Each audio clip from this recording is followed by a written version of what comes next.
کہ وہ میرے کہنے پر اس نے ملک چھوڑا، وہ ملک چھوڑنے کے لیے تیار نہیں تھا، میں نے اسے مجبور کیا، سمجھایا کہ تمہیں یہاں مار دیں گے۔ یہ ارشد شریف کے ٹریپ ہونے کی پہلی کڑی تھی۔ اس کے بعد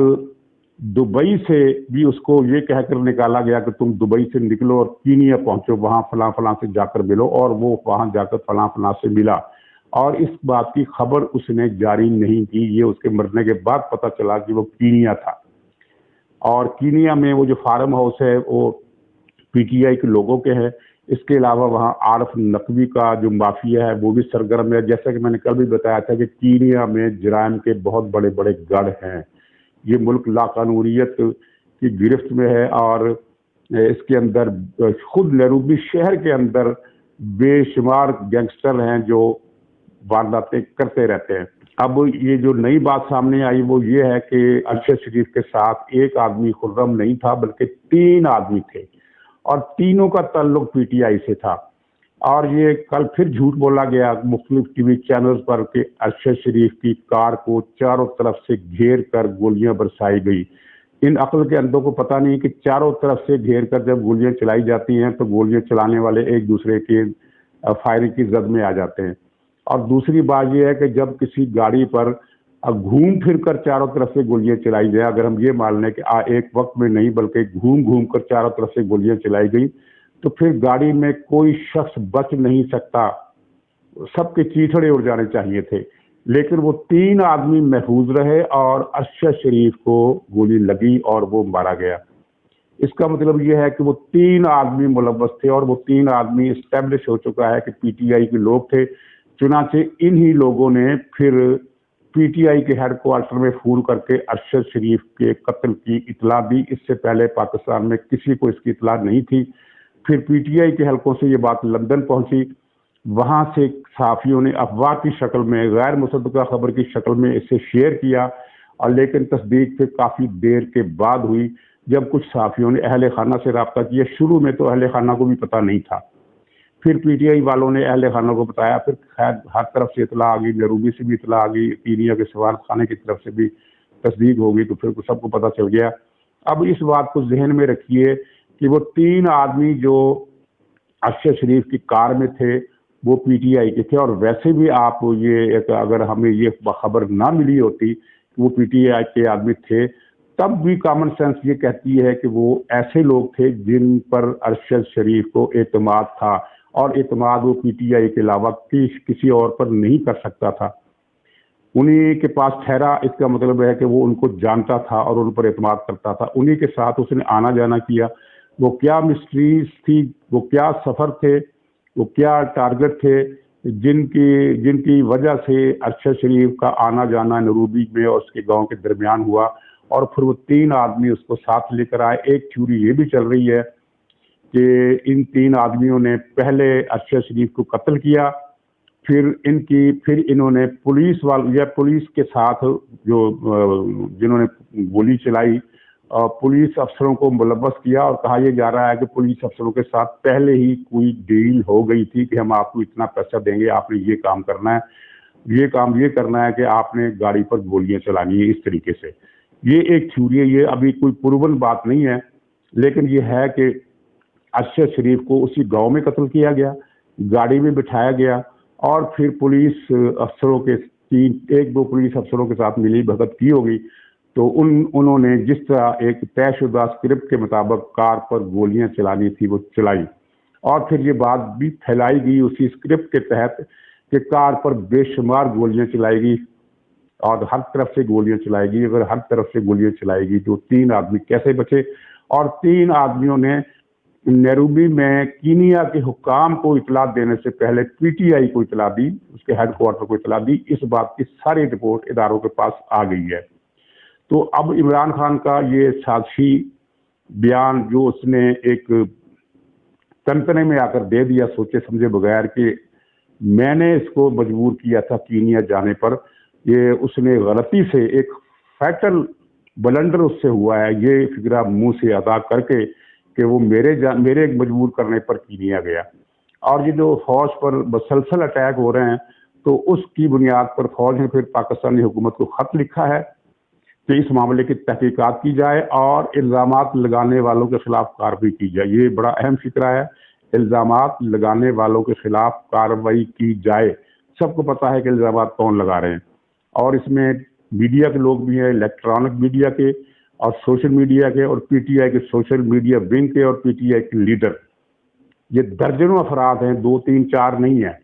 ان کے خلاف کارروائی ہوگی۔ جب فوج نے لکھ دیا تو کارروائی پھر ہو کر رہے گی۔ اور اس کے علاوہ فوج کے ترجمان نے ٹی وی چینل سے گفتگو کرتے ہوئے یہ ایک زبردست قسم کا معنی خیز اور کیا کہنا چاہیے کہ ایک الارمنگ فکرہ پی ٹی آئی کے لیے یہ بھی کہا کہ 2 فکرے انہوں نے سوال کے انداز میں کہے کہ ایک تو یہ معلوم کیا جائے کہ ارشد شریف کو کینیا جانے پر کس نے مجبور کیا۔ اس کا جواب عمران خان نے دے دیا کہ میں نے کیا،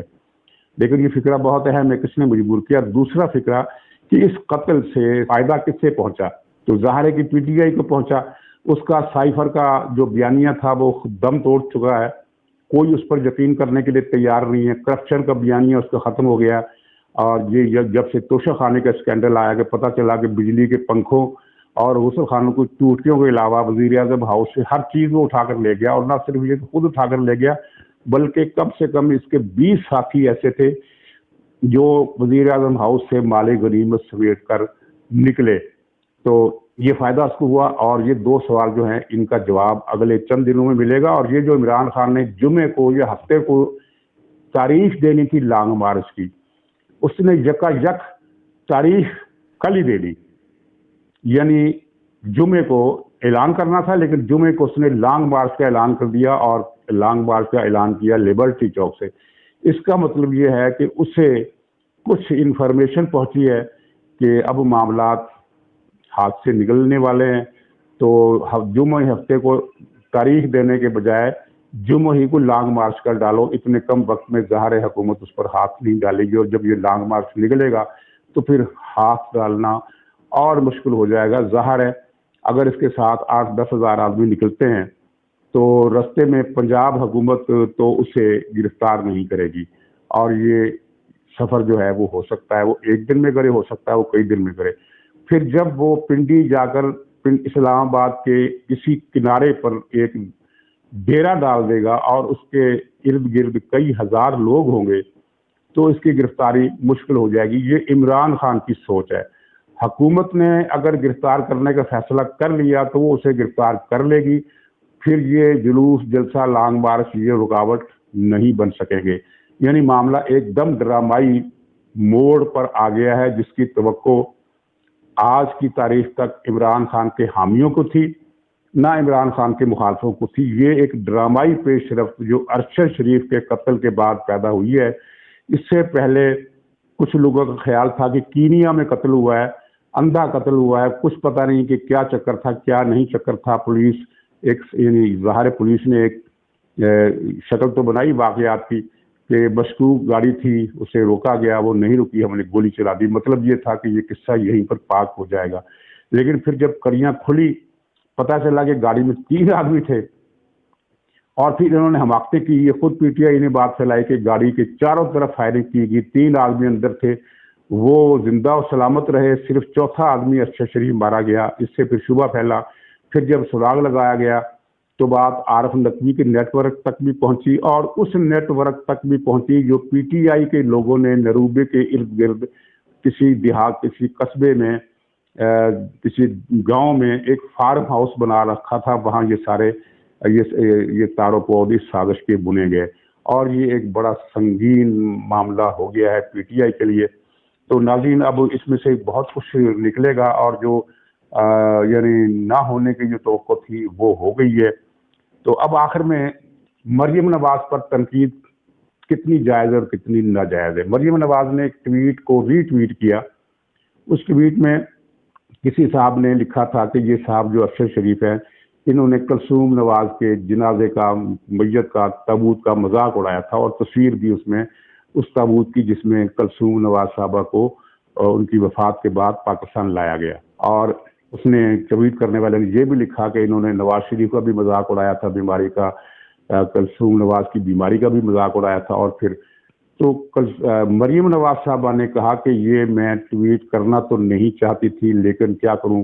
یہ میں نے کر دیا ہے تاکہ یہ بھی ایک لوگوں کے سامنے پہلو آ جائے۔ اس پر بڑی تنقید ہوئی کہ مریم نواز نے موت کے سانحے پر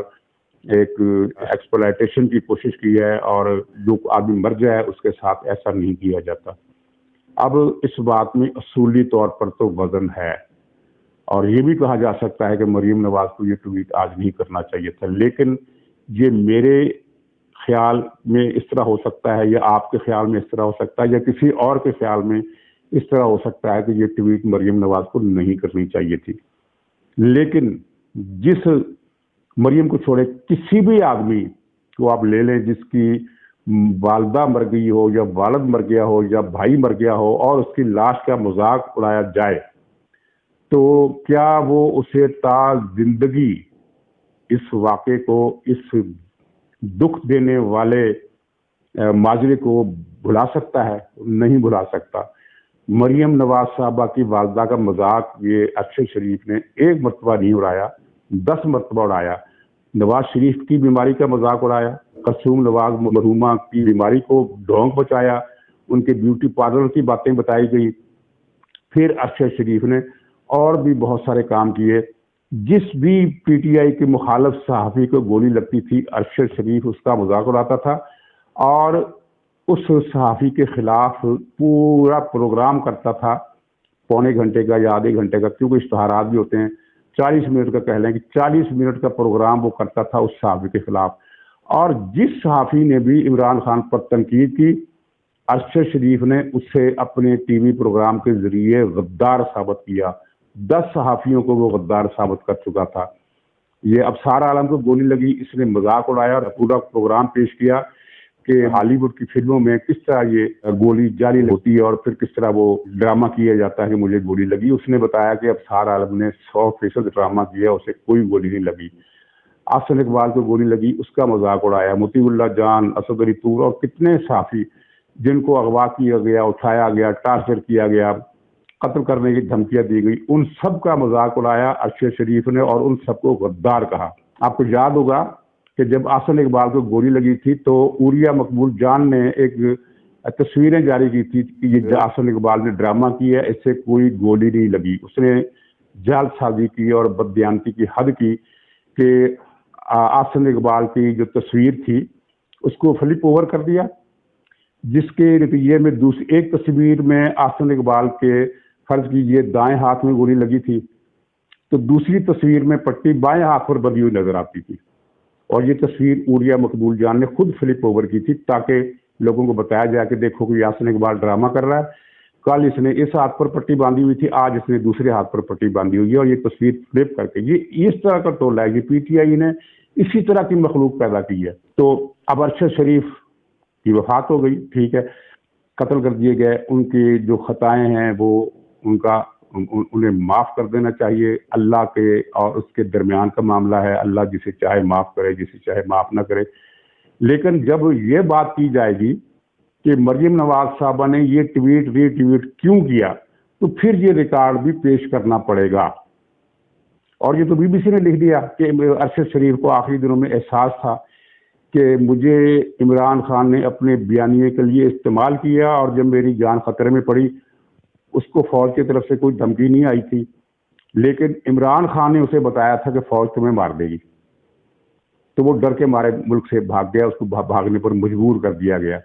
تو جب یہ اس طرح کی باتیں کی جائیں گی تو پھر ان ریکارڈ کلیئر کرنے کے لیے یہ باتیں بھی کرنی پڑیں گی، اور لوگ کریں گے جن کو کسی کی وفات کے بعد کرنا معیوب سمجھا جاتا ہے، برا سمجھا جاتا ہے۔ مثال کے طور پر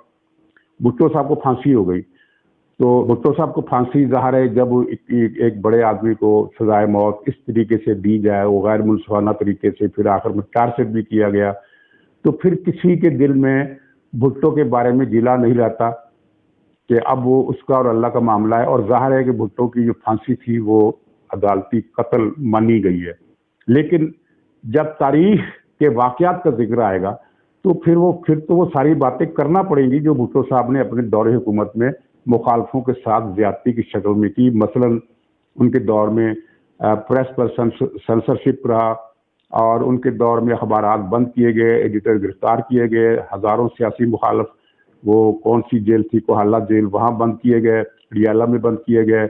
بہت سارے سیاسی مخالفوں کو مارا گیا، جلسوں میں فائرنگ کی گئی، سینکڑوں افراد ہلاک ہوئے.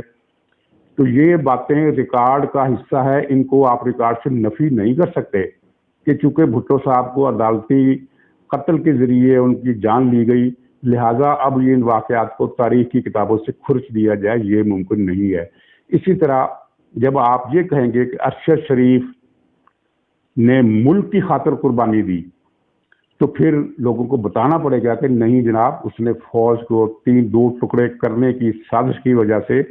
ملک سے بھاگنے ہی میں عافیت سمجھی، یہ معاملہ تھا. چنانچہ بہتر ہے کہ اس کے قتل کو ایک قتل رکھا جائے اور قاتلوں کی سزا کا، قاتلوں کی گرفتاری کا مطالبہ کیا جائے، لیکن اسے وطن کا شہید، وطن کا مجاہد نہ قرار دیا جائے. یہ ان کے اپنے فائدے میں ہے، اور پی ٹی آئی یہ سب کچھ اپنے سیاسی فائدے کے لیے کر رہی ہے، لیکن اتنی جلدی یہ ساری اس کی جو پلاننگ تھی اس کے گلے میں پڑے گی، یہ اندازہ نہیں تھا، اور یہ ارشد شریف کا قتل پی ٹی آئی کے گلے میں پڑ گیا ہے. ناظرین، اگلے ولاگ تک کے لیے اجازت دیجیے، تب تک خدا حافظ.